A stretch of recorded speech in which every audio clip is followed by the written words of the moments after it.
All right, so much happening around the globe. Joining us now, Secretary of State Mike Pompeo. Mr. Secretary, always good to see you, and thank you for joining us.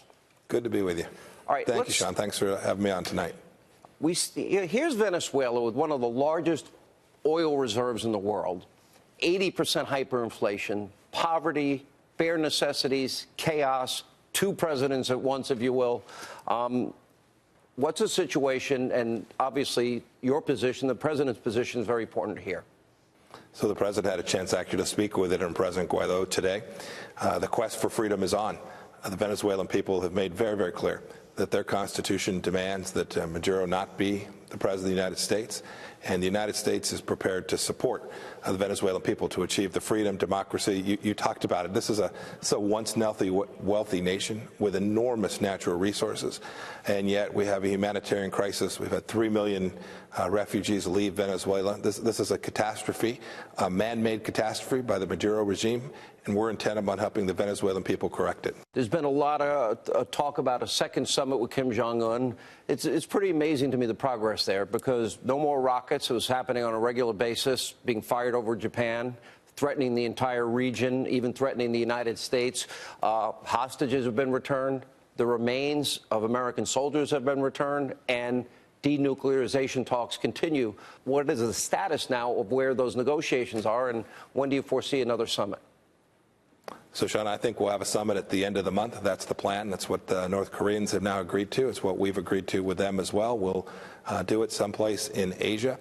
So I think that looks good. I am dispatching a team. They're headed that way now to lay the foundations for what I hope will be a substantial additional step towards the path for not only denuclearization of the peninsula, but a brighter future for the North Korean people and security on the peninsula in a way that no previous administration has been able to achieve. I think it took President Trump to convince Chairman Kim that all the commitments that he made this past June in Singapore.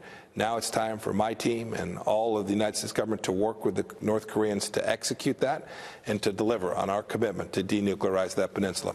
Chairman Kim has told us he's prepared to do it, and now the mission is to deliver on that. As the former director of the CIA, I would argue, and you know a lot more than me, that intelligence gathering is probably more of an art than necessarily a science, although some things are certain.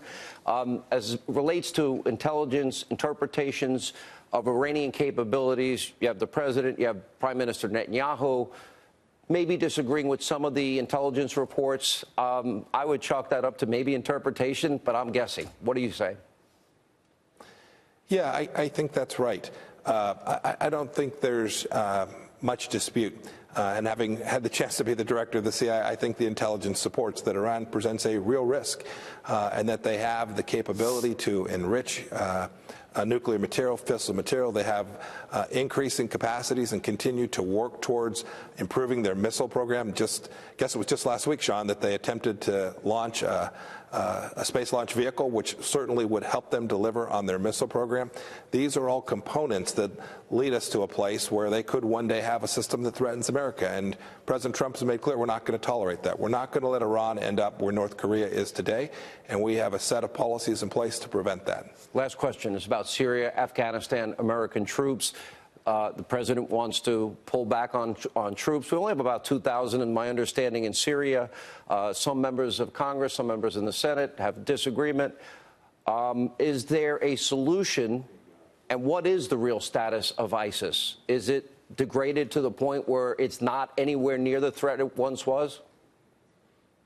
Well, the president will make a significant announcement, I think, in the State of the Union next week with respect to the status of the caliphate, the real estate, the grounds from which ISIS had been operating in Syria when this administration came in. You remember prisoners in cages, people kneeling on the beaches and being beheaded.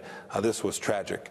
We also know that in spite of the enormous progress we've made and the success that we've had, that the threat from radical Islamic terrorism is real. And we need to continue to do all that we can to make sure that there's not a resurgence of ISIS or that all the other variants of that terror regime continue to be under pressure. This administration's committed to that. President Trump has made clear it is a priority for him. And as the Secretary of State, I can promise the American people we will continue to do all that we can to keep them safe from this threat. One thing I always remembered in the 9/11 report, Commission report, they were at war with us, we weren't at war with them, and we know that those radicals are out there and what their goals are. Mr. Secretary, thanks for spending time with us. We appreciate it.